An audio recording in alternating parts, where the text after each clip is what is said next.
Pendirian Kesultanan Pontianak. Kesultanan Pontianak didirikan pada tahun 1771 oleh Syarif Abdurrahman Al-Qadriye, seorang keturunan dari Hadramaut, Yaman. Syarif Abdurrahman, yang memiliki darah Arab dan Bugis, tiba di Kalimantan Barat setelah perjalanan panjang. Setelah beberapa tahun menetap dan berinteraksi dengan penduduk lokal, ia akhirnya mendirikan kerajaan di muara Sungai Kapuas dan Sungai Landak, yang kini dikenal sebagai Kota Pontianak.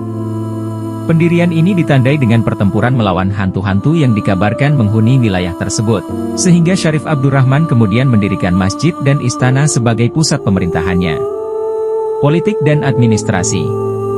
Kesultanan Pontianak memiliki sistem pemerintahan yang dipengaruhi oleh tradisi Islam dan adat Melayu.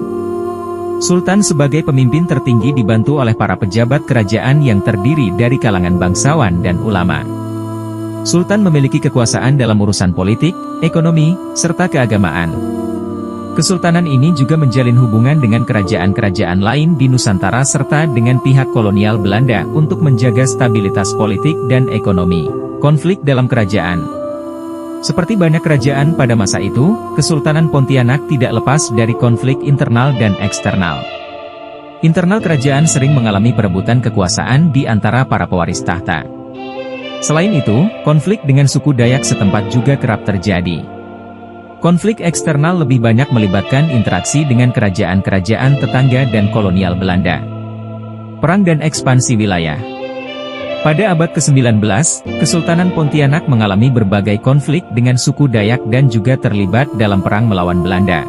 Meskipun Belanda awalnya berusaha menjalin hubungan diplomatik, namun perselisihan seringkali berubah menjadi konflik bersenjata.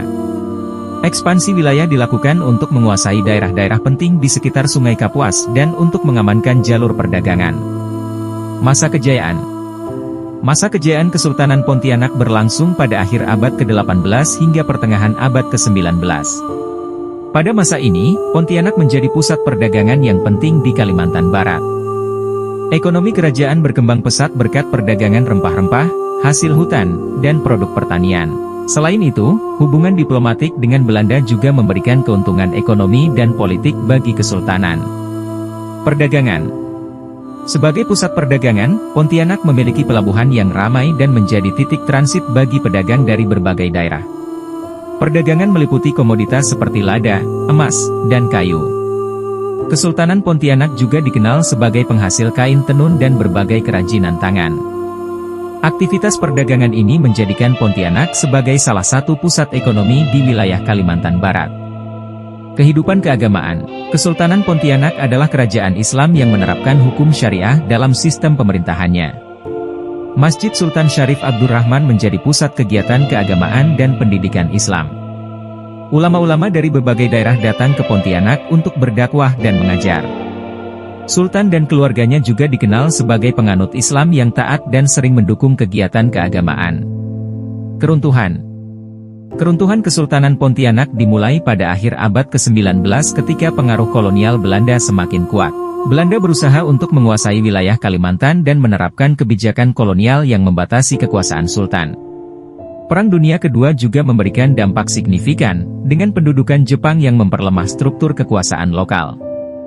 Setelah kemerdekaan Indonesia pada tahun 1945, Kesultanan Pontianak kehilangan kekuasaan politiknya dan akhirnya menjadi bagian dari Republik Indonesia.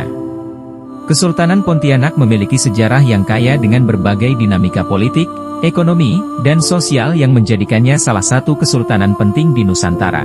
Meskipun kini hanya berstatus sebagai kerajaan adat, warisan budayanya tetap menjadi bagian integral dari identitas masyarakat Pontianak.